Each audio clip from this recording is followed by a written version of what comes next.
இன்று மதியம் வலிகாமம் தென்மேற்கு பிரதேச சபைக்கான தேசிய மக்கள் சக்தியின் பிரச்சார கூட்டம் மானிப்பாய் சுதுமலை பகுதியில் இடம்பெற்றது. அதில் அமைச்சர்களான விஜித ஹேரத், ராமலிங்கம் சந்திரசேகரன், பாராளுமன்ற உறுப்பினர்களான க இளங்குமரன், ஜே ரஜீவன், எஸ் ஸ்ரீ பவானந்த ராஜா, யாழ் மாநகர சபை முதன்மை வேட்பாளர் எஸ் கபிலன் உள்ளிட்ட பலர் கலந்து கொண்டனர்.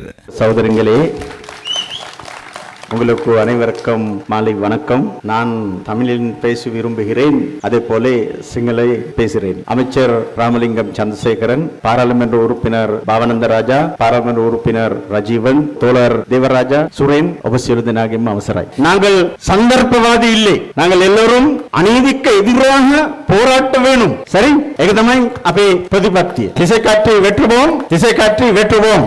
நான் விரும்புகிறேன். நன்றி.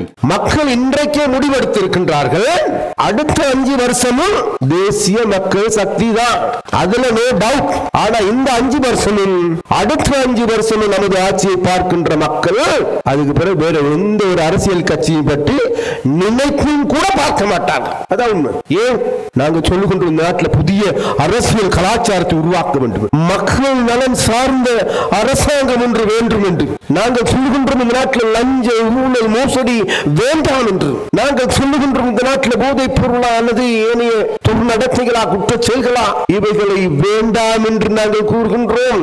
ஆனால் கடந்த காலங்களில் உங்களுக்கு எல்லோருக்கும் தெரியும், வாழ்வெட்டு கும்பலுக்கு பின்னால் இருந்தவர்கள் யார்?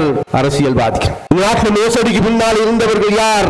அரசியல்வாதிகள். மண் அகழ்வதற்கு பின்னால் இருந்தவர்கள் யார்? அரசியல் எல்லா குற்றச் செயல்களுக்கும் பின்னாலே அங்கு எடுத்துக்கொண்டால் ராஜபக்சாவில் இருந்து எல்லா அரசியல்வாதிகளும் இந்த குற்றச் செயல்களை புரிகின்ற நபர்களுடைய பாதுகாவலர்களாக இருந்தார்கள்.